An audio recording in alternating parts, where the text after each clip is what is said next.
نحمده ونستعينه ونستغفره ونؤمن به ونعوذ بالله من شرور انفسنا ومن سيئات اعمالنا من يهده الله فلا مضل له ومن يضلل فلا هادي له ونشهد ان لا اله الا الله وحده لا شريك له ونشهد ان سيدنا ومولانا محمدا عبده ورسوله صلى الله عليه وعلى اله واصحابه اجمعين اما بعد فاعوذ بالله من الشيطان الرجيم يا ايها الذين امنوا انما الخمر والميسر والانصاب والازلام رجس من عمل الشيطان فاجتنبوه لعلكم تفلحون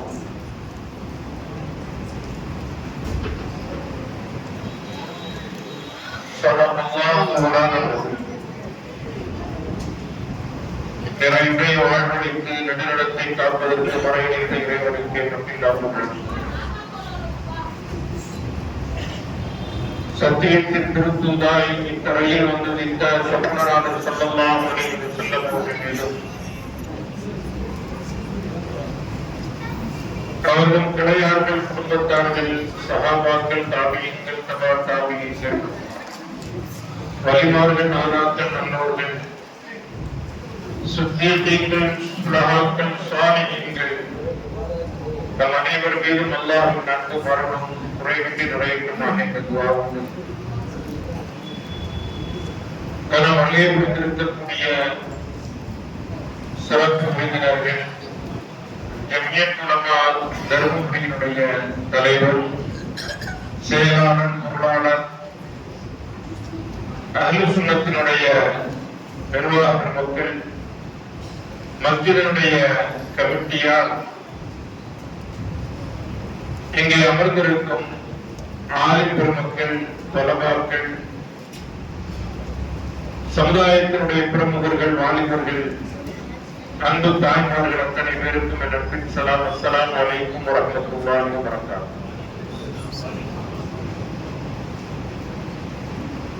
இந்த பாடலில் இருக்கிற ஊருக்கு பெரிய பிரச்சனை. ஒரு பக்கம் உருது, ஒரு பக்கம் தமிழ். ஏன் ஊரு இருக்குதான் கன்னியாகுமரி. ஒரு பக்கம் மலையாளம், ஒரு பக்கம் தமிழ். மலையாளமும் ஒழுங்கா விளங்காங்க, தமிழும் ஒழுங்கா விளங்க. அவங்க பேசினா உங்களால புரிஞ்சுக்கிறவே முடியாது. அதை சுருக்கமா பேர்னாம்பட்டா ரெண்டு கட்டா போவாங்க. ஏன்னா இந்த பக்கமும் முழுசா விளங்காது, அந்த பக்கமும் முழுசா விளங்காது. இதனால இப்ப நான் எப்படி பேசணும் அப்படின்னா ரொம்ப தமிழ பசியாவும் பேச கூடாது, என்ன சொல்றோம்னு புரியாது. அதனால கொஞ்சம் கொச்சத்த பிள்ளையே நான் பேசுறதுக்கு முயற்சிக்கிறேன். எல்லாருக்கும் புரியுற மாதிரி சரிதான். உலகத்தினுடைய ஓட்டம், இந்த துனியா ஒவ்வொரு நேரமும் ஒவ்வொரு விதமாக மாறிக்கொண்டே இருக்கு. கலர் சேஞ்ச் ஆகிட்டே இருக்கு. ஒரு நேரத்துல ஸ்கூலுக்கு போறதுக்கு மாணவர்கள் பயப்படுவாங்க. டீச்சர் அடிச்சிருவாரோ, பாடம் சொல்லலன்னா நம்ம பெஞ்சு மேல ஏற்றி நிறுத்திடுவாங்க. ஸ்கூலுக்கு போகிறதுக்கு பயந்து அப்புறம் பெற்றோர்கள் எல்லாம் அடிச்சு பத்தி இங்க இருந்து அங்க போ அப்படின்னு சொல்லி அனுப்பி விட்டா தான் ஸ்கூலுக்கு போவாங்க. ஸ்கூலுக்கு போகும்போது டவுசர் எல்லாம் கிழிஞ்சு போயிருக்கும். அது முன்னாலேயும் கிழிஞ்சிருக்கும், பின்னாலேயும் கிழிஞ்சிருக்கும். தைக்கிறதுக்கு முடியாது, துவைக்கிறதுக்கு முடியாது. ஏன் அப்படின்னா வீட்டுல அவ்வளவு வருடம் உருவத்தில் போனா போதும், ஸ்கூல்ல ஃபீஸ் கட்ட முடியாது, நோட் புக் வாங்கி கொடுக்க முடியாது. இன்னைக்கு டீச்சர்ஸ் பயந்துகிட்டு வராங்க. யாருக்கு? ஸ்டூடெண்ட்ஸ் பயப்படுறாங்க. குத்திடுவானோ, அடிச்சிருவானோ. சமீபத்தில் மண்ணடியில ஒரு டீச்சர் ரொம்ப மேத்ஸ்ல ரொம்ப ஸ்ட்ரிக்டா இருந்தாங்கன்னு சொல்லி ஒரு பையன் கத்தி எடுத்துட்டு போய் அவங்கள குத்திட்டான். அவன் இறந்துட்டான் கிளாஸ்லயே. அந்த பையன் பேர் அப்பாஸ்.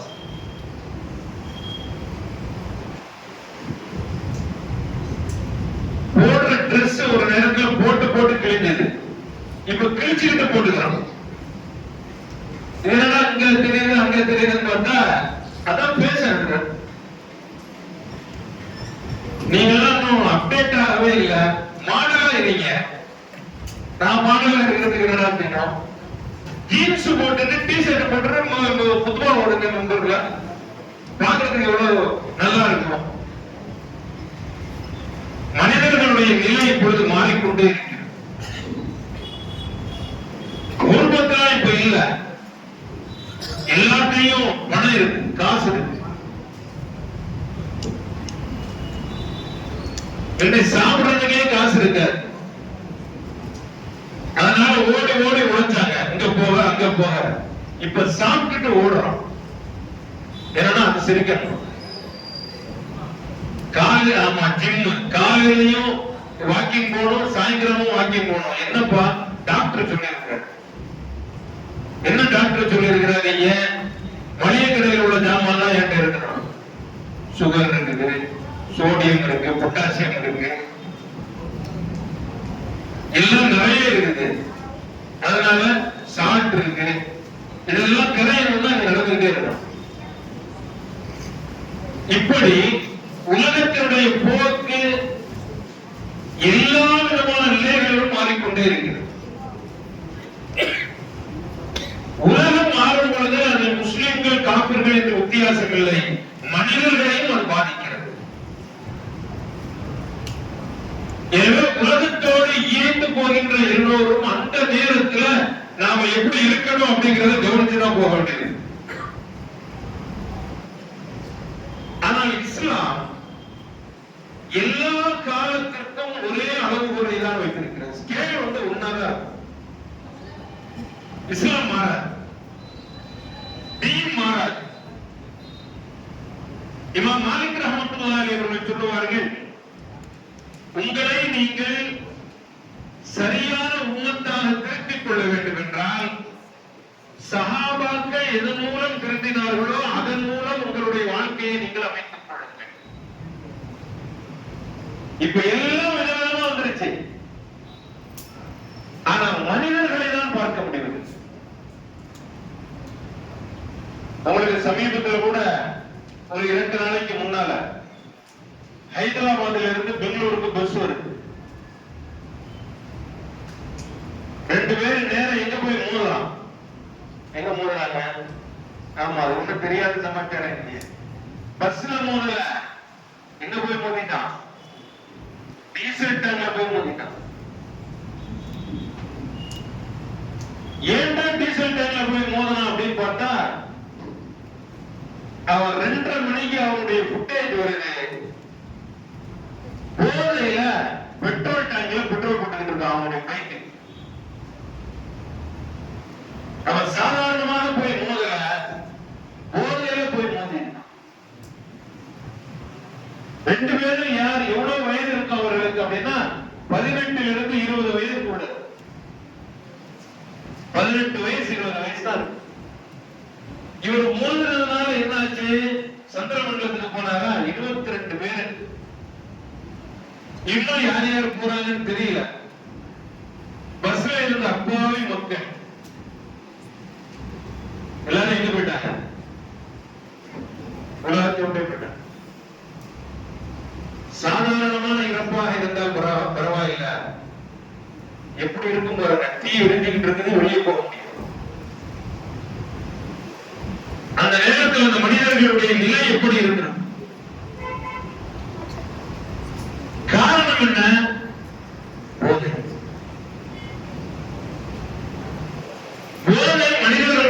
வாழ்வை இப்பொழுது சீரழித்துக் கொண்டிருக்கிறது. போதை நான் சொல்றதுனால ஏதோ தண்ணி அடிச்சா மட்டும் போதை அப்படின்னு நினைக்காதீங்க. போதை பலவிதம், எல்லாத்துலயும் போகுது. முந்தையெல்லாம் சாராயம் குடிச்சிட்டு டாஸ்மார்க்கு போயிட்டு வந்தா வாய் நாரும். இப்ப எப்படி போதை பொருட்கள் இருக்குது அப்படின்னா கூலி உப்புங்கிறான், அதை எடுத்து இந்த உலக கீழே வச்சுக்கிறான். ஏதோ கெமிக்கல் எல்லாம் கலந்து அதை அப்படியே மூக்கில இழுத்து போதை ஏற்றிக்கிறான். அவனை கட்டே பிடிக்க முடிய மாட்டேன். இதெல்லாம் யார் செய்யறா? செய்பவர்கள் யார்? ரொம்ப ஆச்சரியமா இருக்கு. எல்லாவற்றிலும் போதை. எந்த போதையை சொல்றது? செல்போன்ல போதை, பப்ஜி கேம்ல போதை, நாடகம் பார்க்கறதுல போதை, சினிமா பார்க்கறதுல போதை, ஃபாஸ்ட் ஃபுட்ல போதை. நம்ம குழந்தைகள் என்ன சொல்லுது அப்படின்னா, இன்னைக்கு எனக்கு ஃப்ரைட் ரைஸ் வாங்கி தந்தே ஆகணும், தரல அப்படின்னா அவ்வளவுதான், நடக்கிறதே வேற. ஃபாஸ்ட் ஃபுட் எல்லாம் திங்க கூடாது, உடம்புக்கு ரொம்ப கெடுதல் கேட்க மாட்டாங்க. ஏன் அதுக்கு அடிக்ட் ஆயிட்டாங்க? அந்த போதைக்கு அவர்கள் அடிமையாகி விட்டார். எல்லாவற்றிலும் இந்த போதை விளைந்து கிடைக்கிறது. இந்த போதைகளிலிருந்து மனிதர்களை பாதுகாக்க வேண்டும். குறிப்பாக என்னுடைய பிள்ளைகளையும் உங்களுடைய பிள்ளைகளையும் நாம் பாதுகாத்துக் கொண்டு வர வேண்டும். ஆண் பிள்ளைகளையும் பாதுகாக்க வேண்டியிருக்கின்றது, பெண் பிள்ளைகளையும் பாதுகாக்க வேண்டியிருக்கிறது. காதல் போதை, பேஸ்புக் போதை, இன்ஸ்டாகிராம் போதை, வாட்ஸ்அப் போதை, மொபைல் போதை. மொபைல் போதையை விட்டுருது. வீட்டுல வந்து கேட்கிறான், ஐபோன் 70 ப்ரோ, அப்புறம் ப்ரோ மேக்ஸ் வாங்கி தந்துடும். என்னடா 1,80,000. நான் ஒரு நாளைக்கு சம்பாதிக்கிறத வருஷம் பூரா சேர்த்தாலே வராது. வீட்டுக்கெல்லாம் காசு கொடுத்து எல்லாரும் நீ தரலையா, நான் மேல இருந்து குளிச்சு செத்துருவான். செத்துற நீ அப்படி உயிர் வாழ வேண்டிய அவசியமே இல்லை. மனிதர்கள் எப்படி மாறிக்கொண்டிருக்கின்றார்கள். என்னுடைய என் சொந்த விஷயத்தையே சொல்றேன். என்கிட்ட ஒரு போன் இருக்கு. அந்த போன்ல அந்த உடனே இப்படி கோடு கோடா வந்து ஒரு 3 மாசம் ஆச்சு. வேற வாங்கணுமே நம்ம பாடுதான் தெரியுமா அது பாருங்க.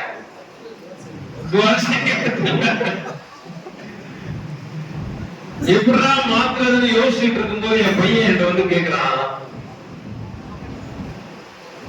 பாப்பா எனக்கு ஒரு ஐபோன் வாங்கிட்டாங்க. என்னடா அப்படி வந்து கேட்கிறேன், ஏன் போனையே மாத்தல. சரி சும்மா அப்படியே எல்லா கடையிலும் காட்டுற மாதிரி காட்டிட்டு நான் வேற வேலைக்கு போயிட்டேன். போயிட்டு இருக்கிறேன், அவங்க வீட்டுல இருந்து போன், அம்மா என்ன அவங்க என்ன சொன்னீங்க, அவங்க வந்து ரொம்ப முகம்லாம் இறங்கி போயிருக்குது, ஒரு மாதிரியா உட்கார்ந்து இருக்கிறான். உட்கார்ந்து துளையிட்டோம் அப்படின்னு. ஐயோ அவனுங்க வச்சுக்கிட்டு என்னால இருக்க முடியாது, அவன் பாடா போடுறான். சரி இப்ப என்ன செய்யணும், அவனை கொண்டு போய் வாங்கி கொடுத்துருங்க. எங்கம்மா போறது இப்போ? அது எவ்வளவா? கடையில போய் கேட்டா 80,000. வயிறுலாம் என்ன செய்யறது? என்ன செஞ்சீங்க கேக்குறீங்களா? ரொம்ப ஆசையா இருப்பீங்க. அடுத்த வீட்டுல என்ன நடக்கிறதுன்னு பார்க்கிறது மனிதர்கள் ஆசைப்படுவதை போல வேற யாருக்கும் ஆசை இல்லை. அது அச்சத்தை உள்ள நடக்கிறதா ரொம்ப சந்தோஷம். சொல்லுங்க.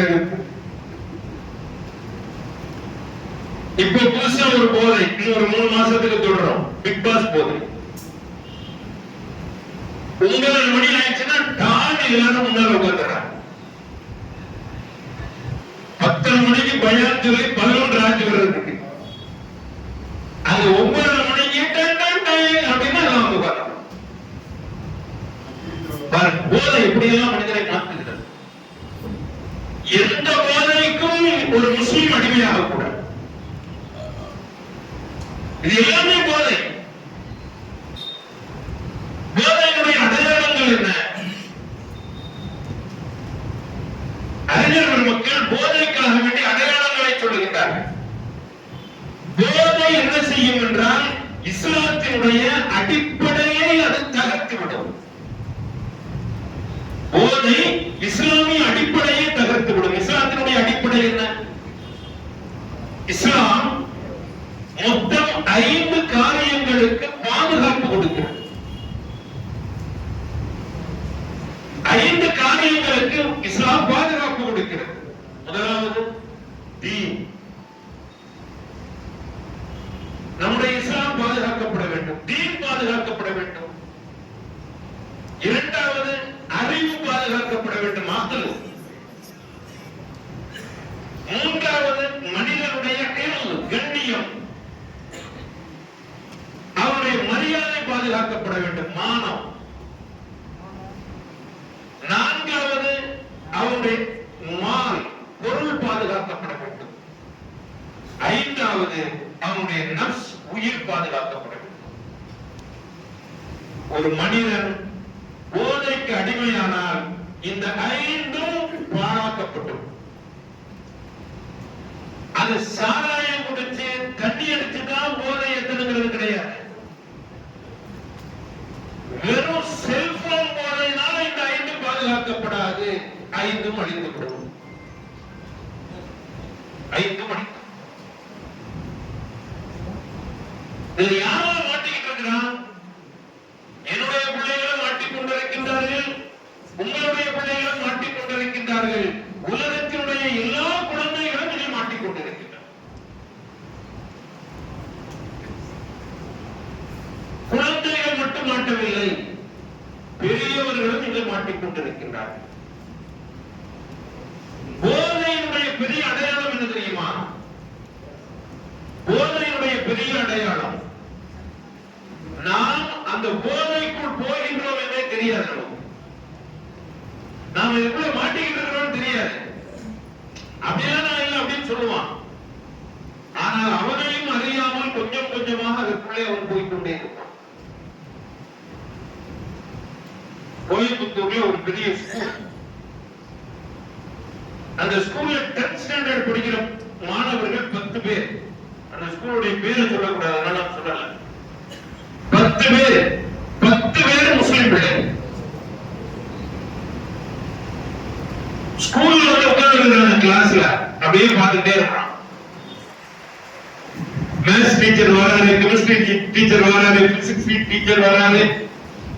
எல்லாரும் ஆறான வாத்தியார்கள் வந்து பாடம் நடத்துறாங்க. யார் பாடத்துக்கும் பதில் சொல்ல மாட்டான். ஆனா தூங்கல, கவனிக்க மாட்டேன்னு சொல்லல, பார்த்துக்கிட்டே இருக்கான். 2 மாசத்துக்கு பிறகு அந்த ஹெட்மாஸ்டர் இது தொடர்பான சைக்காலஜி படிச்சவங்களை வச்சு கூப்பிட்டு இந்த குழந்தைகள் எல்லாம் இப்படி இருக்கிறாங்க, என்ன காரணம் கேட்கும் பொழுது எல்லாருமே கெமிக்கல் போதை. என்னன்னா இந்த அரால்டெட் ஒண்ணு இருக்கிறது. அரால்டெட்டையும் கெமிக்கலையும் கலந்து அதை எரிச்சு அதுல இருந்து வரக்கூடிய புகை அப்படியே இருப்பாங்க. இழுக்க இழுக்க இழுக்க போதை ஏறும். இந்த போதை தீர்ந்த உடனே திரும்பி போய் கேட்கிறோம், ஏன் இவனுக்கு காசு வேணும். ஸ்கூல்ல ஸ்பெஷல் கிளாஸ், லேபுக்கு ஜாமான் வாங்க வேண்டியது. லேப் டெஸ்ட், அதுக்கு என்ன வாங்கணும்? அரால்டெட் வாங்கணும், கெமிக்கல் வாங்கணும். பேரண்ட்ஸ் முன்னாடியே தெரியாது. காசை கொடுக்கறானே இவன் போய் வாங்குறான். 10-15 பேரை ஒண்ணா உட்கார்ந்துக்கிறான். அப்படியே உட்கார்ந்து அந்த போதை ஏத்திட்டு போய் ஸ்கூலுக்கு. இல்ல நாத்தம் இருக்காது, கண்ணு சிவப்பாவாது, ஆள் தள்ளாட மாட்டான், ஆனா மிதந்துகிட்டே இருக்கும்.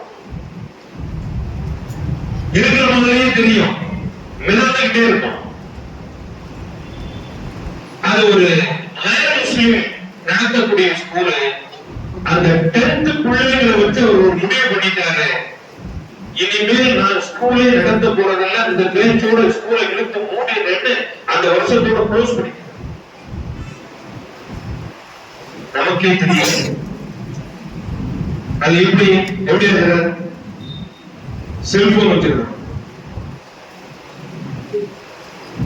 எனக்கு தர்மபுரியில உங்களை பார்த்ததுக்கு பிறகுதான் ஏதோ மனிதர்களை பார்த்த மாதிரி இருக்கு. இல்லன்னா பயான்ல இருக்கிறதுக்கு எல்லாரும் 2 நிமிஷத்துக்கு ஒரு தடவை இதை எடுத்து பார்ப்பாங்க. அதுல ஒரு 1 கோடி ரூபாய் வரப்போகும், அதை எடுத்து பாக்கெட்டுக்குள்ள வைக்க போறாங்க. 2 நிமிஷத்துக்கு ஒரு தடவை இதை எடுத்து பார்க்கல அப்படின்னா கையில எல்லாம் படப்படணும்,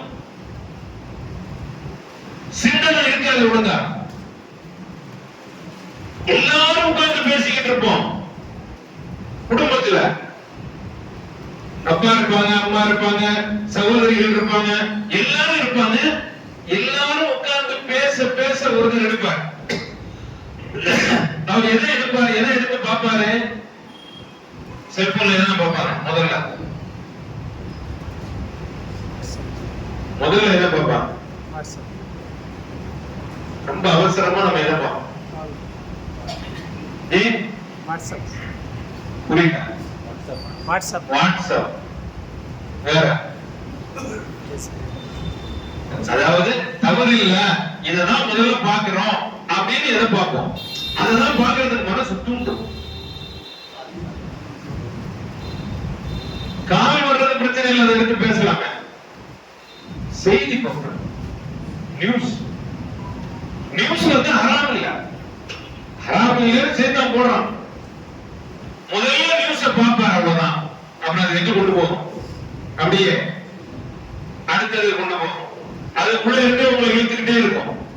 கொஞ்சம் கொஞ்சமா அப்புறம் வாட்ஸ்அப் வரும். வாட்ஸ்அப்ங்கிறது என்ன? வாட்ஸ்அப் அப்படிங்கிறது அடுத்தவங்களை ஜீவத்து பேசக்கூடிய ஒட்டுமொத்த குப்பை. வேற ஒண்ணும் கிடையாது. யார் யாரை பற்றியோ எழுதக்கூடிய குப்பை, முழுக்க முழுக்க ஜீவத். ஒவ்வொரு தடவை நம்ம ஷேர் பண்றதுக்கும் அல்லாஹ் தஆலா ஜீவத்தோட தான் கூட எழுதுவோம், ஒரு நன்மை எழுத மாட்டோம். ஒருத்தர் பார்ப்பாரு, அப்புறம் அடுத்தவர் பார்ப்பாரு, அவர் பார்க்கறத பார்த்து இவரும் பார்ப்பாரு. கொஞ்ச நேரத்துல ஒரு 10 நிமிஷத்துல பாத்தீங்கன்னா ஒட்டுமொத்த குடும்பமும் எல்லாம் உட்கார்ந்து இருப்பாங்க, எல்லாரும் அதான் பார்த்துட்டு இருப்பாங்க. எல்லா நண்பர்களும் உட்கார்ந்துட்டு இருப்பாங்க, எல்லாம் அதான் பார்த்துட்டு இருப்பாங்க. இதுதான் போதை, இதுதான் போதை. பார்க்காம இருக்க முடியுமா? இருக்க முடியாது. அப்ப நம்மை அறியாமலேயே நாம் அதற்குள்ளே போய்விடுகின்றோம். கொஞ்சம் கொஞ்சமா அது இழுக்கும், இழுத்து இழுத்து என்ன பண்ணும் அப்படின்னா ஒட்டுமொத்தமா புதைச்சிடும். அப்படி புதைக்கப்பட்டவர்கள் தான் ஐபோன் வாங்கி கேட்கக்கூடிய இளைஞர்கள். அப்படி புதைக்கப்பட்டவர்கள் தான் நம்முடைய பப்ஜி விளையாடும் பிள்ளைகள். கொடுமை என்ன அப்படின்னா, பால் குடிக்கக்கூடிய குழந்தை கூட செல்போன் பார்க்காமல் பால் குடிப்பதில்லை.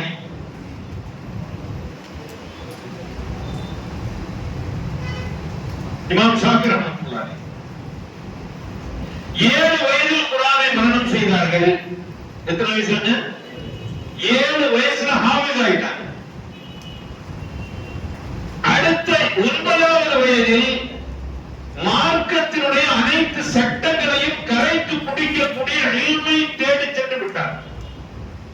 14 வயதில் இமாம் மாலிக் ரஹ்மத்துல்லாஹி அவர்களிடத்திலே சென்று கல்வி கற்று மிக பெரும் மேதையாக மாறிவிட்டார்கள். 18 வயசுல உலகம் முழுவதும் அறியப்பட்டார். இமாம் அஹ்மத் இப்னு ஹம்பல் ரஹ்மத்துல்லாஹி 5 வயதில் ஹாஃபிஸ் ஆயிட்டார். எத்தனை வயசுல? 5 வயது. பெண்களை நன்றாக கேட்டுக் கொள்ளுங்கள். அஹ்மத் இப்னு ஹம்பல் ரஹ்மத்துல்லாஹி அவர்கள் தன்னுடைய ஆபிதி சுயசரிதையை எழுதுகின்றார்கள். தன்னை பற்றி சொல்லுகின்றார்கள். நான் சிறு வயதில் இருக்கும் பொழுது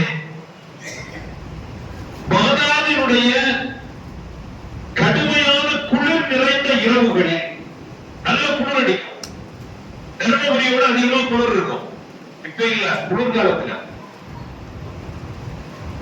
சுபுகு தொழுகைக்காக வேண்டி என்னுடைய தாய் என்னை எழுப்பி விடுவார். இதை எழுப்புவதற்கு முன்னாலேயே நான் உது செய்வதற்காக வேண்டி தண்ணீரை சுட வைத்து தயாராக வைத்திருப்பார். தாய் எப்படி நடக்கிறாங்க? இமாம் அஹ்மது பின் ஹம்பல் ரஹ்மத்துல்லாஹி அவர்கள் சிறு வயதிலேயே தந்தையை இழந்து விட்டார். சின்ன வயசு அவங்களுடைய அத்தா மூத்த விட்டார். தயாரா சுடலை வச்சிருப்பான். நான் உது செய்து முடித்ததற்கு பின்னால் என்னுடைய உடலை துடைத்து எனக்கு பகூர் காமிப்பான். பகூர்னா சாம்பிராணி போடுறோம்ல, அதே மாதிரி நல்ல வாசனை புகையை என்னுடைய உடலிலே காண்பித்து எனக்கு நல்ல ஆடையை அணிவித்து சுபுவுக்கு போகும்போது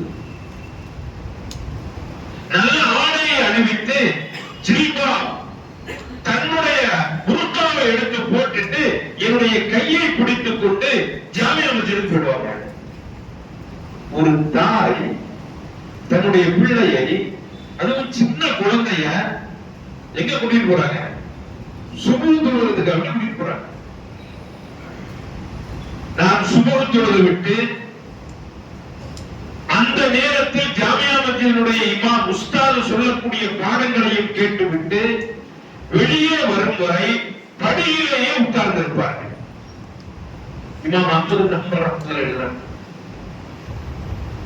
அதற்கு பிறகு என்னை வீட்டிற்கு கூட்டி வருவார்கள். வேற யாரை வேண்டுமானாலும் எடுத்துக் கொள்ளுங்கள். இப்னு அசீர் ரஹ்மத்துல்லாஹி உலகம் முழுக்க சுற்றி வந்தவர். அவர் எழுதுகின்றார், நான் உலகம் முழுக்க இஸ்லாமிய நாடுகளிலே சுற்றி வந்திருக்கின்றேன். எல்லா நாடுகளிலும் முஸ்லிம்களுடைய பிள்ளைகள் 5 வயதிலிருந்து 7 வயதிற்குள்ளால் குர்ஆனை முழுவதுமாக கரைத்து குடித்த ஹாஃபிஸாகத்தான் நான் பார்த்தேன்.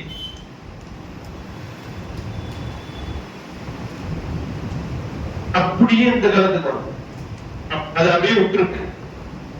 இமாம் மாலிக் ரஹ்மத்துல்லாஹி காலம், ஷாஃபி ரஹ்மத்துல்லாஹி காலம், அஹ்மது பின் ஹம்பல் ரஹ்மத்துல்லாஹி காலம், முஹித்தீன் அப்துல் காதிர் ஜீலானி ரஹ்மத்துல்லாஹி அவருடைய காலம், இமாம் அபூ ஹனீஃபா ரஹ்மத்துல்லாஹி அவருடைய காலம், அந்த இஸ்லாமிய அந்த பொற்காலங்களை விட்டு அப்படியே அந்த பக்கம் திரும்புங்க. கொஞ்சம் பெண்கள் அதிகமா பேசுற மாதிரி தெரியுது. தமிழ் சரியா புரியலையோ? அதனால கொஞ்சம் பேச்ச கேளுங்க. புரியலனாலும் பரவாயில்ல, நீங்க கேட்டீங்கன்னாலே எல்லாம் உங்களுக்கு சவாப் எடுக்கிறோம்.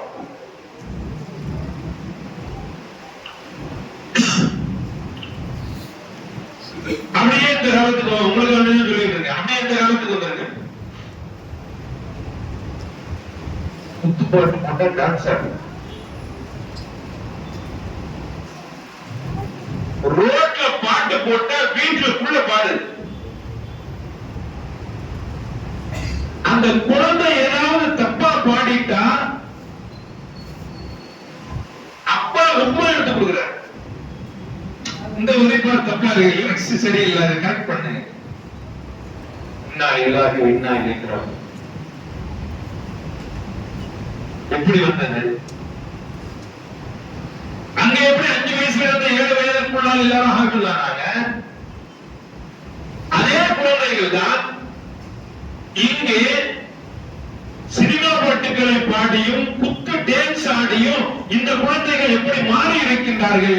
இந்த குழந்தைகள் தான் குத்து, இன்னைக்கு குத்து பாட்டு பாடுது, டான்ஸ் ஆடுது. குழந்தை உடனே யாரும் கூட ஓடி போகுது. வளர்க்கிறது நம்ம தானே, நம்முடைய அந்த வளர்ப்பு தான் அதற்கு பிறகு இப்படி எல்லாம் மாற்றுகிறது. எப்படி ஆகுது அப்படிங்கறத ஒரு ஆராய்ச்சி செய்றாங்க. அந்த ஆய்வினுடைய முடிவை கண்டறிகின்றார்கள். அந்த காலங்களில், இஸ்லாமிய பொற்காலங்களில் கருவுக்கு இருக்கக்கூடிய தாய்மார்கள் பிரெக்னன்சி வந்துருச்சு அப்படின்னா குர்ஆன் ஓத ஆரம்பித்து விடுவார்கள். ஒரு நாளைக்கு 5 ஜுஸ் ஓதுவாங்க, ஒரு நாளைக்கு 10 ஜுஸ் ஓதுவாங்க. குர்ஆன் ஓதிக்கொண்டீங்கன்னா அப்பதான் செல்போன் இல்லையா, சொல்லுங்க. எல்லாத்தையும் கிடைக்கிறது எது? நான் சொல்றதுனால சொல்ல வேண்டாம், உண்மையாவே இது. ஆமா, குலா கேட்டு பெண்கள் வருகின்றார்கள். குலா கேட்டு பெண்கள் வருகின்றார்கள். அவர்கள் சொல்லக்கூடிய செய்தி என்னவென்றால், எப்ப பார்த்தாலும் செல்போனே பார்த்துக்கிட்டு இருக்கிறாரு, அதுல எனக்கு இவர் வேண்டாம். குலாங்கிற காரணமே இல்ல, என் கூட பேச மாட்டேங்கிறாரு, குழந்தைகளை கவனிக்க மாட்டேங்கிறாரு, எதுவுமே செய்யறதில்லை, 24 மணி நேரமும் செல்போனையே பார்த்துக்கிட்டு இருக்காரு. இல்லமா சொல்லி நம்ம அவரை சரி பண்ணிக்கலாம். என்ன 2 வருஷமா சொல்லிக்கிட்டு இருக்கேன், என்ன கட்டி இருக்காரா, செல்போனை கட்டி இருக்காரான்னு தெரியல. நம்ம வீடுகள்ல இது நடக்குதான்னு எனக்கு தெரியல. நம்ம வீட்டுல வீட்டுக்காரி திட்டும் போது இப்படிதான் திட்டுவாங்களான்னு தெரியல. ஏன்னா பெண்களிடமிருந்து வர நான் போய் சொல்லவில்லை, உண்மையை சொல்கிறேன். அதோடய வாழட்டும், எனக்கு வேண்டாம் சொல்லி புலா கேட்டுட்டே போச்சு, வாங்கிருச்சு, புலா வாங்கிருச்சு.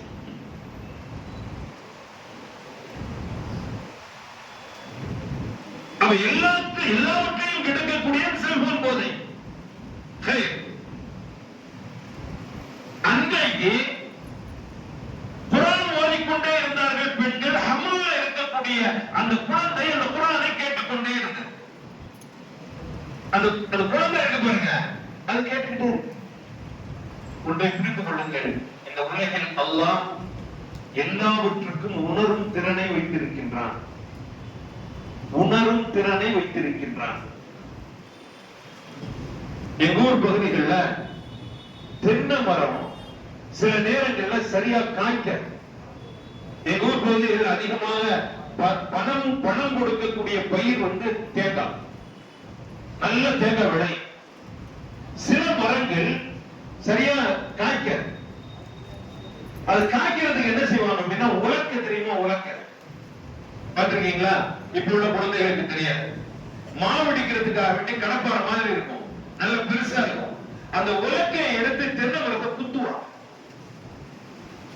அதை சுத்தி அப்படியே தட்டிக்கிட்டே வந்தா அடுத்த 1 மாசத்துல பார்த்தா சூப்பரா காய்க்கும். என்னவா? தென்னை மரம் தூக்கிட்டு இருக்கும். அதை நல்லா குத்தி எடுத்து விட்டா காய்க்கும். இன்றைக்கு அதான் மருந்து. நாம் எதை உயிரற்ற ஒரு பொருள் என்று நினைக்கின்றோமோ அதற்கே அல்லாஹ் உணர்வுகளை கொடுத்திருக்கும் பொழுது, உயிரோடு இருக்கின்ற நம்முடைய பிள்ளை வயிற்றில் இருக்கும் பொழுது நாம் ஓடுபவற்றை அது கேட்டுக்கொண்டே இருக்கிறது. அதனால குழந்தை வெளிவந்த உடனேயே குரான் ஓதுவது அதற்கு எளிதாகி விட்டது, ரொம்ப லேசா போச்சு. அப்ப 5 வயசுல ஹாஃபிஸ் ஆயிடுச்சு, 7 வயசுல ஹாஃபிஸ் ஆயிடுச்சு. இங்க பிரெக்னன்சி ஆன உடனே நேரா டாக்டர் கூட்டிட்டு போறாரு. யாரு? நம்ம மகன். நம்ம போயிட்டு வந்த காரணமா முடிஞ்சு போச்சு. அங்க எந்த டாக்டர் போனோம்? அது 5 மாசம் 6 மாசம் 7 மாசத்துக்கு பிறகு ஏதாவது பிரச்சனை இருந்தாலும் டாக்டர் போனோம். இப்ப அப்படி கிடையாது. பிரெக்னன்சி வந்துருச்சு அப்படின்னு தெரிஞ்சாலே நேரம் எங்க வந்துடணும்? டாக்டர் வந்துடணும். இல்லைன்னா குழந்தை சரியா இருக்காது. உடனே டாக்டர் கூட்டிட்டு போயாரு. டாக்டர் கூட்டிட்டு போன உடனே நம்ம பையன்கிட்ட மருமகளை பத்தி நம்ம டாக்டர் என்ன சொல்லுவாரு? பிரெக்னன்சியா இருக்காங்க, ரொம்ப அந்த யூட்ரஸ் கருப்பை சொல்லுவாங்கல்ல, அது கருப்பை ரொம்ப வீக்கா இருக்குது. இவங்க எந்திரிக்க கூடாது, உட்கார கூடாது, கனமான பொருளை தூக்க கூடாது, ரொம்ப நடக்க கூடாது. இவருக்கு அப்படியே வருவார் நேரம் வீட்டுக்கு. அம்மாட்ட சொல்லுவார், அம்மா எதுவும் செஞ்சிடாத, தூக்க வச்சிடாத, நடக்க வச்சிடாத, இருக்க வச்சிடாத, படுக்கணும், இல்லைன்னா சோஃபாவை இருந்துகிட்டே இருக்கணும். சும்மா இருந்துகிட்டே இருந்து என்ன செய்யறது? நல்ல பெரிய 70 inches டிவியை வாங்கி மேல வை, டிஜிட்டல் சவுண்ட்ல பாட்டை வை, கேட்டுக்கிட்டே இரு. குத்து பாட்டை கேட்குது, அதையே கேட்டு குழந்தை வளருது, வெளியே வருது, டான்ஸ் ஆடுது, பேசிட்டு வருது, யாரோடையாவது ஓடி போகுது. வளர்ப்பு இங்கே இருக்கிறது. நாம் எப்படி வளர்க்கின்றோமோ அந்த வளர்ப்பில் தான் நம்முடைய குழந்தைகள் உருவாகும்.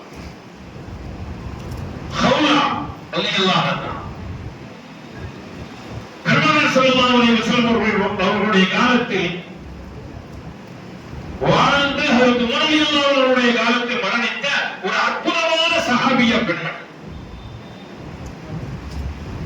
ரொம்ப கிரேட். ஒரு சஹாபியினுடைய வாழ்வில் அவர்கள் இருக்கின்றார்.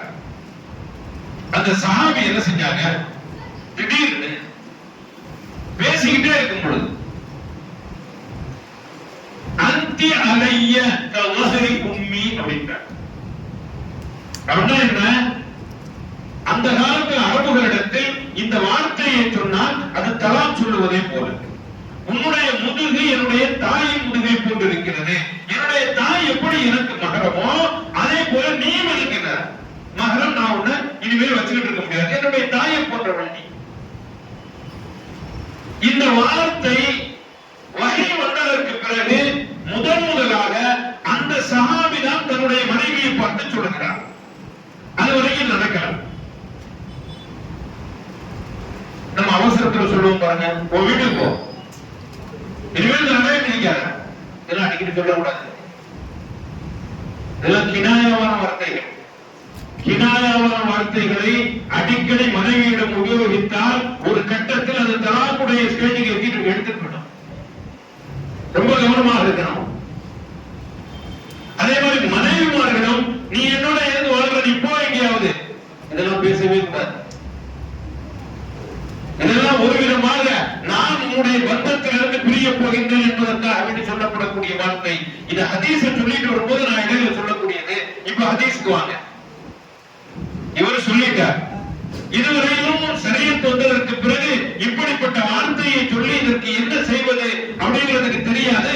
அரபுகளுடைய ஐயாமுல் ஜாஹிலியா என்று சொல்லப்படக்கூடிய அந்த காலகட்டத்தில் இப்படி சொன்னால் ஒரு கணவன் ஒரு மனைவியை பிரிந்து விட வேண்டும்.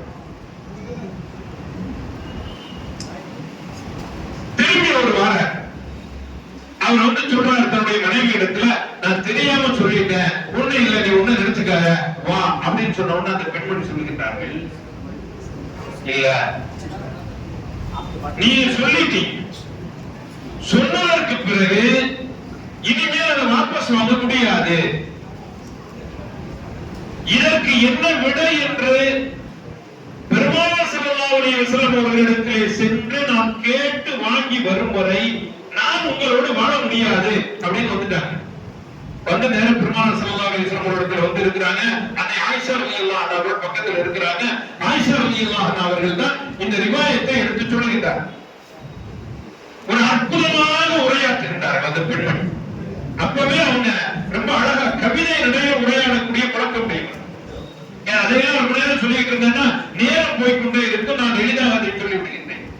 பெருமானார் ஸல்லல்லாஹு அலைஹி வஸல்லம் அவர்களிடத்தில் வந்து சொல்றாங்க, யா ரசூலல்லாஹ் அந்த அலைய கலஹரி உம்மி அப்படின்னு என்னுடைய கணவர் என்னை சொல்லிவிட்டார், நான் இனிமேல் அவரோடு சேர்த்து வாழ முடியுமா? நபி ஸல்லல்லாஹு அலைஹி வஸல்லம் அவர்கள் அரபுகளுடைய வழக்கத்தை மனதில் கொண்டு, இல்லம்மா இனிமேல் நீ அவரோட வாழ முடியாது அப்படின்னு சொல்லிட்டு திரும்பிடுறார். அப்ப அந்த பெண்மணி கேட்கிறாங்க, ஹவ்வா கேட்கிறாங்க, யா ரசூலல்லாஹ் இது அல்லாஹ் உங்களுக்கு அறிவித்தானா, நீங்களே சொல்றீங்களா? நான் தான் சொல்றேன். இந்த பக்கம் திரும்பி வந்துட்டார். யா ரசூலல்லாஹ் நேற்று இரவு என்னுடைய கணவரோடு இப்படி நடந்தது, இதற்கு நீங்கள் ஒரு விடையை தாருங்கள். அப்போதும் பெருமானார் ஸல்லல்லாஹு அலைஹி வஸல்லம் அவர்கள் நீங்கள் பிரிந்துதான் வாழ வேண்டும் என்பதை போன்று ஒதுங்கிக் கொண்டார்.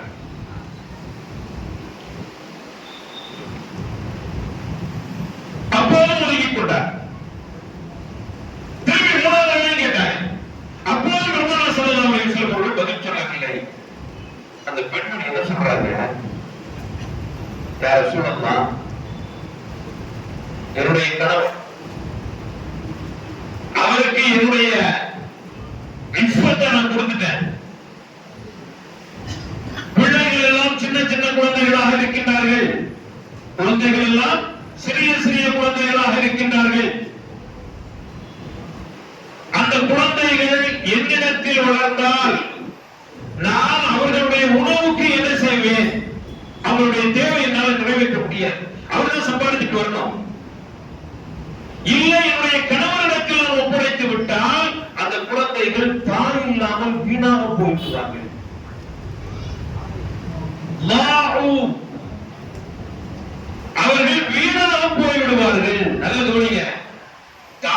தாய்மார்களுடைய வளர்ப்பில் தான் குழந்தைகள் சரியாக வளரும். குழந்தைகள் இல்லை, குழந்தைகள் தாயுடைய கவனிப்பு இல்லை என்றால் அந்த அம்மா சொல்றாங்க, சௌலாம்மா அவர்கள் வீணாகி போய்விடுவார்கள். யார சொல்லலாம், எனக்கு இதற்கு ஒரு விடை கொடுங்கள். நீங்கள் கொடுக்காமல் இருந்தால், நம்ம சொல்றேன், நீங்கள் கொடுக்காமல் இருந்தால் என்னுடைய ரப்பிடத்துல நானே கேட்டு வாங்கிக் கொள்வேன் அப்படின்னு டக்குன்னு முசல்லாவை விரிச்சாங்க. 2 ரக்காத் தொழுதாங்க. சஹாபிய பெண்மணிகள் பாருங்க, 2 ரக்காத் தொழுதாங்க. தொழுது அல்லாஹ்விடத்துல கையேந்திராங்க, யா அல்லாஹ், இப்படி ஒரு சிக்கல்ல என்னுடைய கணவரோடு நான் மாட்டிக்கொண்டு விட்டேன், எனக்கு இதற்கு நீ விடை கொடு. உடனே குர்ஆன் ஆயத்தை இறக்கிட்டான். அது சமி அல்லாஹு கௌலல் லதி துஜாதிலுக ஃபீ ஸௌஜிஹா. நபியே நாயகமே, உங்களோடு தர்க்கித்துக் கொண்டிருக்கக்கூடிய, சண்டை ஓட்டிக்கிட்டு இருக்கக்கூடிய இந்த பெண்ணினுடைய குரலை அல்லாஹ் கேட்டு விட்டான். அவர் அவருடைய கணவருக்கும் நடந்த அந்த பிரச்சனையில் இதோ முடிவை தருகின்றான் அப்படின்னு சொல்லிட்டு அதுக்கு என்னென்ன பிராயசித்து, அதுக்கு என்னென்ன பரிகாரம் செய்யணும் அப்படிங்கறது அல்லாஹ் தஆலா சொல்லி அந்த பிரச்சனையை முடிச்சு வைக்கிறான். இங்கே நான் சொல்ல வருவது, ஹவ்லா பின்த் ஸலமா ரலியல்லாஹு அன்ஹா அவர்களுடைய துஆ, அந்த ஈமான், அல்லாஹ்விடமே கேட்டு பெறக்கூடிய மிகப்பெரிய இறையச்சம் என்ற தக்வா, இதை வைத்துதான் நாம் நம்முடைய பிள்ளைகளையும் நம்முடைய வீட்டையும் சரியான பாதைக்கு கொண்டு வர முடியும். நாம நினைச்சுக்கிட்டு இருக்கிறோம், சைக்கிள் வச்சு டாக்டர் போகலாம், ஏன் பிள்ளை இப்படி இருக்கிறான், ஏன் கணவர் இப்படி இருக்கிறாரு, அவற்றை போகலாம் இவற்றை போகலாம். எல்லாவற்றுக்கும் ஹதீஸில் மறந்திருக்கிறது, குர்ஆனில் மறந்திருக்கிறது. இஸ்லாமிய வாழ்க்கை மட்டும்தான் நம்முடைய வாழ்க்கையை சரியான பாதைக்கு கொண்டு செல்லும். இப்போ வாங்க, நமக்கே தெரியாது, நம்ம பையன் அவன் எங்காவது சில தவறுகளில் ஈடுபட்டு இருக்கலாம். இதே போதையில, போதைக்கு உள்ளே போகக்கூடிய குழந்தைகள் தங்களை போதைக்கு உள்ளே போகின்றோம் என்று தெரியாமல் தான் மாட்டிக்கொள்கின்றார்கள். ஆனால் முழுவதுமாக உள்ளே சென்ற பிறகுதான் தெரிகிறது நம்ம மாட்டிக்கிட்டோம். முழுவதுமாக உள்ளே மாட்டிக்கொண்டால் அங்கிருந்து வெளிவர முடியும்.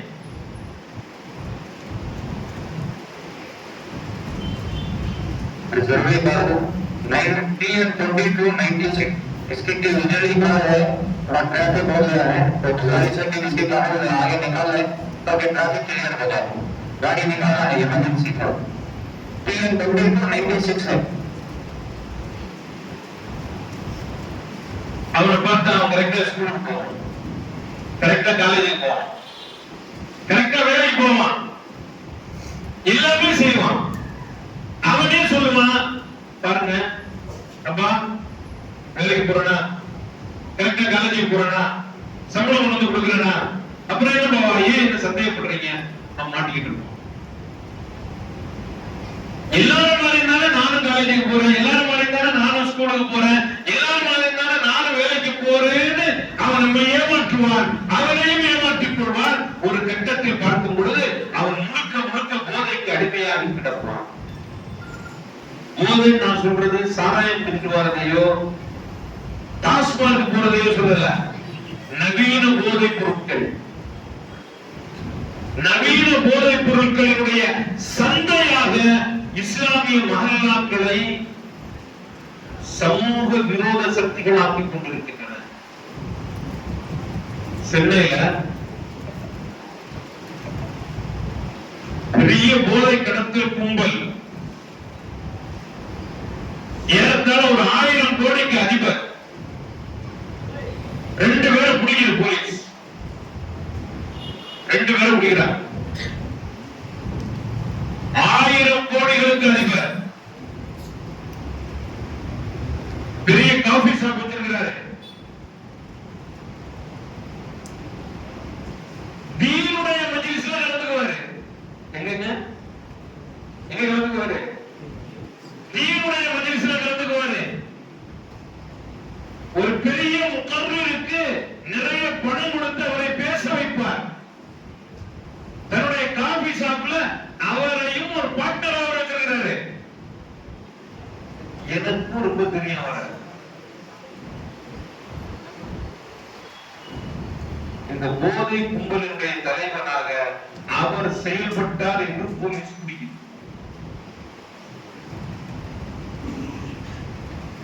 இந்த போதை பொருட்களை எங்கே இவர் விற்பனை செய்தார் என்றால், நல்ல கவனிங்க, இவ்வளவு தொடர்புடையவருக்கு அந்த பொருள்களை கொண்டு விற்பனை செய்வதற்காக வேண்டி தூண்டுகோலாக இருந்தவர்கள் காவல்துறையினர்.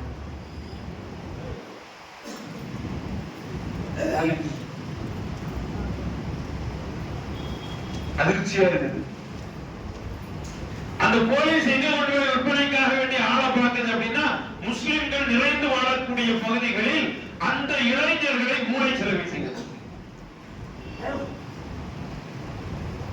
அதுக்கு என்ன அஜெண்டா போட்டிருக்காங்க கவர்மெண்ட்ல, அவன் பயங்கரவாதிகளாக மாறுவதை விட இப்படி போயிட்டான்னா ஒண்ணும் இல்லாம ஆயிடும், நம்ம நாடு தப்பிக்கும் அப்படின்னு அவங்கள்ட்ட சொல்லி இப்படி பண்ணியிருக்காங்க.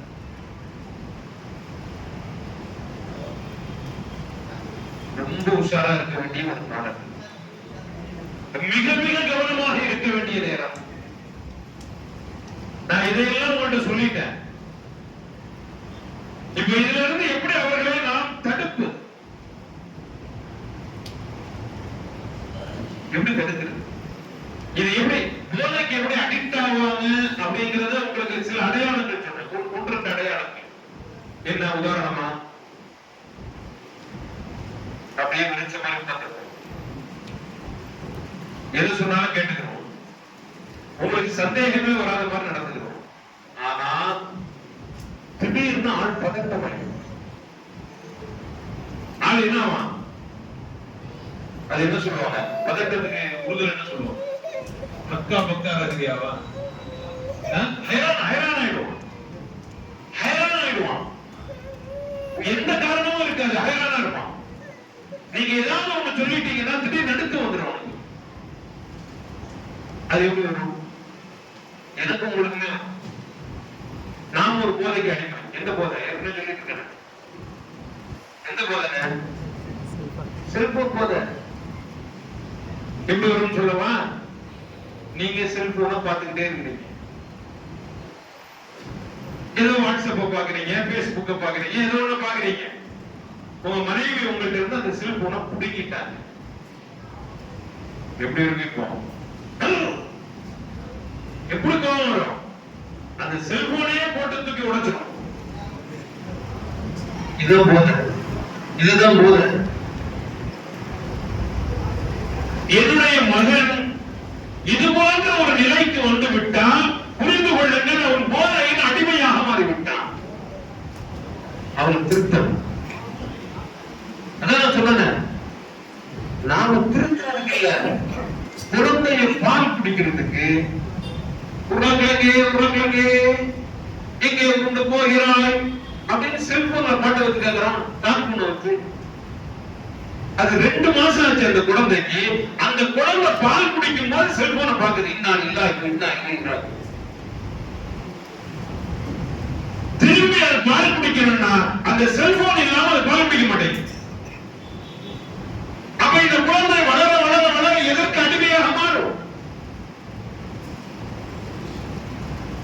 ஒன்று இதுக்கு அடிமையாகும், அல்லது இப்பொழுது நான் சொல்லிக் கொண்டிருக்கின்ற போதைப் பொருட்களுக்கு அடிமையாகும். நான் வந்து உதாரணம் சொல்றேன். இதே போல நீங்கள் உங்களுடைய பிள்ளைகளை திடீர்னு அப்படி பிடிச்சீங்கன்னு வைங்க, ஆள் ஒரு மாதிரி திணறும். அப்ப புரிஞ்சுக்கிடுங்க, இவன் எங்கேயோ மாட்டிக்கிட்டு இருக்கிறான். அவன் ஸ்கூலுக்கு போவான், காலேஜுக்கு போவான், வேலைக்கு போவான். அல்லது நம்முடைய குழந்தை பெண் பிள்ளைகளும் புகைப்பதற்கு ஆரம்பித்து விட்டார்கள். பெண் பிள்ளைகளுக்கு இன்னொரு போதை, காதல் போதை. பெற்றோர்கள் எல்லாம், இந்த நூற்றாண்டு பெற்றோர்கள் எல்லாரும் வயிற்றுல நெருப்பு கட்டிட்டு தான் போடுறது.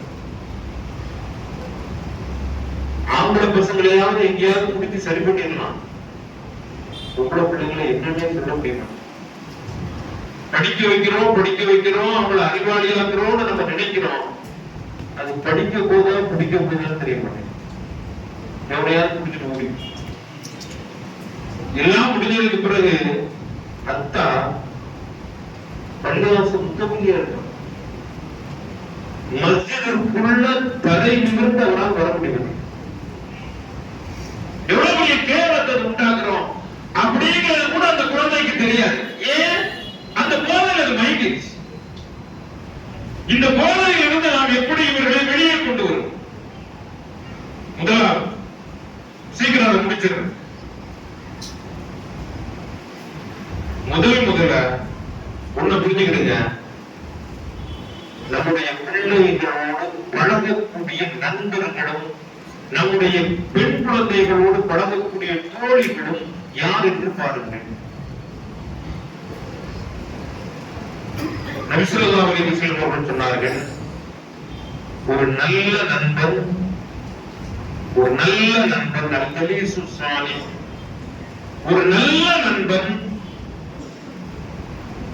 தன்னோடு பழகும் நண்பனை சாலிஹாக மாற்றி விடுவான்.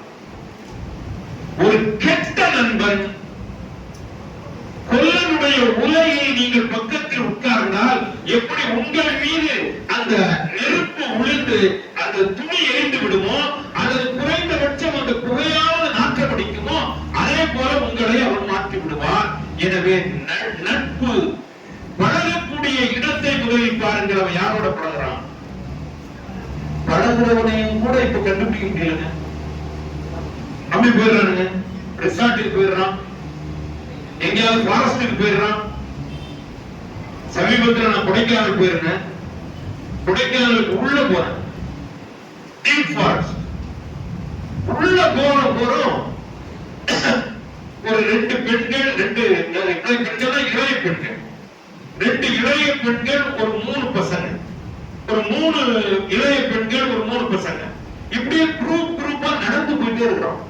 எல்லாம் பெரிய பெரிய வீட்டு பிள்ளைங்க, ரொம்ப பணக்கார பிள்ளைங்க. நடந்து போறோம். அந்த இடத்துல காலையில 12 மணிக்கு நடந்து போனா கூட ஏதாவது புலி சிங்கம் வந்து அடிச்சு போட்டுரும், யாரும். அந்த காட்டுக்குள்ள நடந்து போறோம். இது மாதிரி நிறைய குரூப் போயிட்டே இருக்குது. அப்படியே நான் கொஞ்சம் தூரமா குக்கல் ஒரு இடம், குக்கல் அந்த உள்ள போறதுக்கு வரைக்கும் போற நிறைய மாதிரி ஆட்களை பார்க்கிறோம். தமிழ்நாட்டில் உள்ளவங்க கொஞ்சம் பேர், கேரளா பிள்ளைங்க நிறைய பேர் இருக்காங்க. இவங்க எதுக்கு இப்படி போறாங்க அப்படின்னு நான் அங்க இருக்கிறவர்கிட்ட போய் கேட்கிறேன், ஏன் இப்படி போயிட்டு இருக்கிறாங்க என்ன அப்படின்னு கேட்டா, ஏதோ ஒரு காய் இருக்குதான், அதை சாப்பிட்டா போதை ஏறும், அதை தேடி போறோம். என்ன ஆகும் இதெல்லாம் செய்ய? இப்பதான் 2வது உயிராவது திரும்பி வருமா? அதனால இதற்காக வேண்டி நாம் முதலில் செய்யக்கூடிய வேலை என்னவென்றால், என்னுடைய பிள்ளைகளை நாம் கண்காணிக்க வேண்டும். கண்காணிக்கிறோம் அப்படின்னு சொல்லி மிலிட்டரி மேன் நடந்துட்டு போலீஸ் மாதிரி கேட்கவே மாட்டாப்ப அப்படின்னு சொல்லுவோம். குழந்தைகளை எப்படி வளர்க்கணும், தர்பியத்தை செய்யணுங்கிறதுக்கு சைக்காலஜியா அவனை கரெக்ட் பண்ணணும். அதான் தோழ கை போட்டுக்கிறணும், அவங்க கூடவே உட்கார்ந்து சாப்பிடணும். என்னமா பண்ண, காலையில எங்க போன, யாரு கூட பேசுன, யார்கிட்ட பேசிக்கிட்டே இருக்கிற இவ்வளவு நேரம்? ஒரு பெண் செல்போன் எடுத்துட்டு வீட்டுக்குள்ள இருந்து வராண்டாக்கு போய் பேசிச்சுன்னா புரிஞ்சுக்கணும்.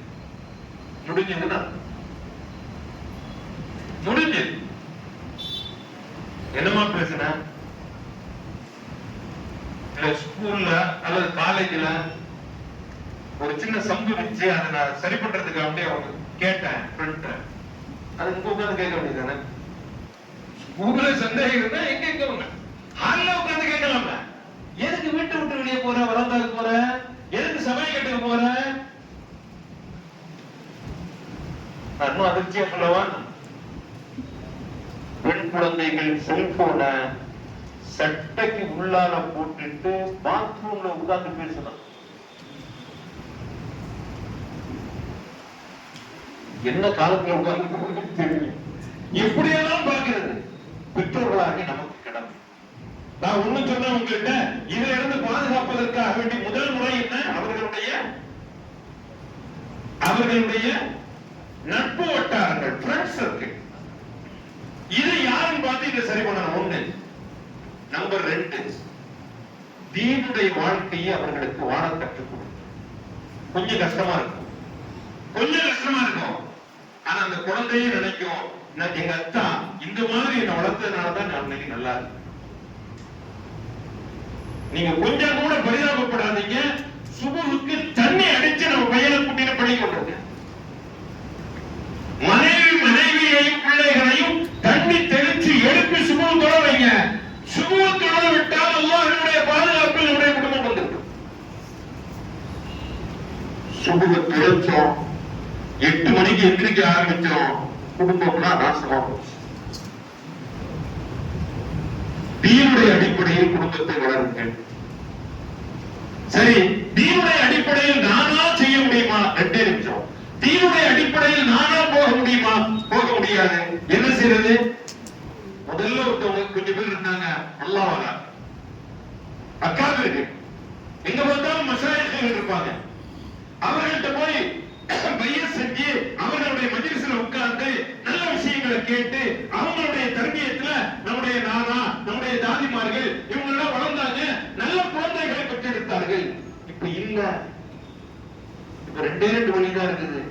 ஒண்ணு, நல்ல ஆலிம்களுடைய சுகபத்துல இது மாதிரியான பயான்கள்ல உட்கார்ந்து நம்முடைய ஈமானை புதுப்பித்துக் கொள்வது. இரண்டாவது, நான் அடித்து சொல்கிறேன், எப்படியாவது கஷ்டப்பட்டு உங்களை நீங்களே தாயிகளாக ஜமாத்துல கொஞ்சம் ஈடுபடக்கூடியவர்களாக மாற்றிக் கொள்ளுங்கள். இன்றைக்கு அதுதான், வேற வழியே இல்லை. என்னுடைய காதால நான் கேட்டேன், முகல்லிகள் சொல்றாங்க, உங்களுடைய பிள்ளைகளை நீங்க 3 மாசம் 4 மாசம் ஜமாத்துல அனுப்புங்க. அவங்க பயான்ல அவங்களுடைய ஆட்களுக்கு சொல்றாங்க.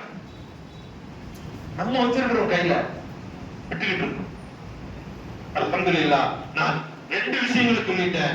ஒண்ணு, நம்முடைய குடும்பங்களினுடைய தவறுகளையும் சுட்டிக்காட்டி இருக்கின்றேன், அதிலிருந்து திருந்துவதற்கு வழியையும் சொல்லி இருக்கின்றேன். அல்லாஹ் அருள் புரிவானாக. அஸ்ஸலாமு அலைக்கும் வரஹ்மத்துல்லாஹி.